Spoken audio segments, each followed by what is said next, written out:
અને વધુ એક અપડેટ આવી રહ્યા છે। એર ઇન્ડિયા પ્લેન ક્રેશ મામલામાં અત્યાર સુધીમાં કુલ 19 મૃતદેહ સોંપવામાં આવ્યા છે। તંત્ર દ્વારા મૃતદેહને વતન પહોંચાડવાની વ્યવસ્થા કરાઈ। 12 મૃતકોના જે રિલેટિવ્સ છે એ એમના સ્વજનના બોડી લઈ અને વિદાય થઈ ચૂક્યા છે। એટલે ગઈકાલની કમ્પેરિઝનમાં જુઓ તો ગઈકાલે સાંજે છેલ્લા 3 હતા, અત્યાર સુધીમાં બીજા 9 લઈ ગયા છે। એમ કહીને 12 ટોટલ બોડીઝ ડિલિવર કરવામાં આવ્યા છે। આ જે બોડીઝ હતા એ વિવિધ જગ્યાના હતા। એ મુજબ ઉદયપુર, બરોડા, ખેડા, વિસનગર, અમદાવાદ અને બોટાદ આટલા ડિસ્ટ્રિક્ટ્સમાં બોડી રિલીવ કરવામાં આવ્યા છે। સાહેબ, આજના દિવસ દરમિયાન કયા પ્રકારે કાર્યવાહી કરવામાં આવશે? આજના દિવસે કેટલા લોકોને મૃતદેહ આપવા માટેની જે કાર્યવાહી છે તે હાથ ધરવામાં આવશે? જે તમને કહેવામાં આવે કે ડીએનએ મેચ થયા છે, આજનો ટાર્ગેટ એટલો હોય। હવે જેમ રિપોર્ટ આવતા જશે એમ અમારો ટાર્ગેટ બદલાતો જશે અને અત્યાર સુધીમાં જે ટાર્ગેટ છે 31, કારણ કે 31 ડીએનએ મેચ થયેલા છે એ લોકોને કોન્ટેક્ટ કરવામાં આવ્યા છે। એના રિલેટિવ જ્યારે એમની અનુકૂળતા પ્રમાણે આવશે એ પ્રમાણે એમને બોડી હેન્ડઓવર કરવામાં આવશે। તમારે બધા તમામ લોકોને હું આશ્વસ્ત કરવા માગું છું કે તમને સિવિલ હોસ્પિટલ અમદાવાદમાંથી ફોન આવે પછી જ તમારી મૂવમેન્ટ ચાલુ થશે। ત્યાં સુધી તમે કોઈ ઉતાવળ કરશો નહીં, દોડાદોડી કરશો નહીં અને કોઈ જગ્યાએ માહિતી શોધવાની કોશિશ ના કરશો। સિવિલ હોસ્પિટલમાં એની સુવ્યવસ્થા કરવામાં આવી છે કે તમને અહીંયાથી ફોન આવે પછી જ તમારા સગાનો મૃતક દેહ લેવા માટે આવજો। જે તમે વાત કરી એમાં અમુક આજે જે વાત કરવામાં તો પૈસાની પણ માંગ કરવામાં આવશે અથવા તો એવી કંઈક સ્પષ્ટતા કરી દો ને। શેની કોઈ પૈસાની માંગ? આજે જે મૃતકો માટે આપણે જે લાઈન આપણે બનાવી છે હેલ્પલાઈન, બરાબર, આજના એક સાયબરને લઈને પણ એક માહિતી એવી સામે આવી છે કે કોઈના પણ ફોન રિસીવ ના કરવા અથવા તો આવી ના, તમે મારી વાત સમજો।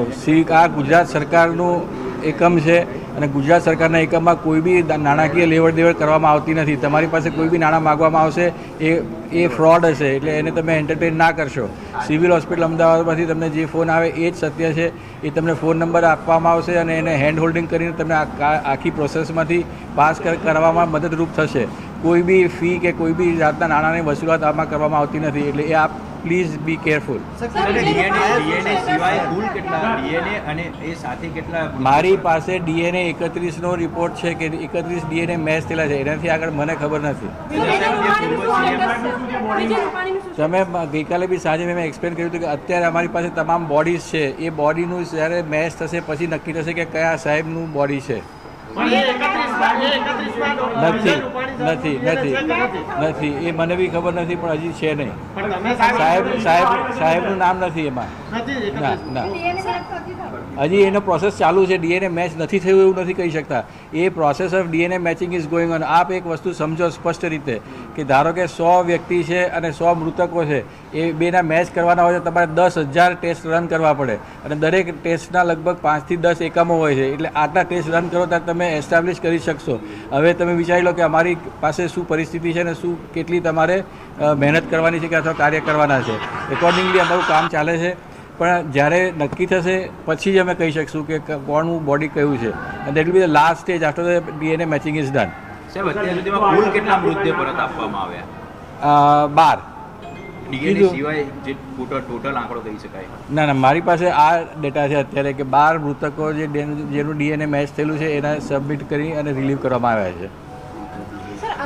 सिविल हॉस्पिटल, अरे आई डोंट नो, अहमदाबाद में हुआ एयर इंडिया के होनारत के अधीन जितने भी हमारे पास बॉडीज़ आए थे उनमें से 31 बॉडीज़ का डीएनए मैचिंग हो गया है और वो 31 मैच्ड बॉडी में से 12 लोग अपने रिश्तेदार का शव लेके चले गए हैं। ये जो थे वो विविध एरिया में से आए थे, जैसे कि उदयपुर, बरोड़ा,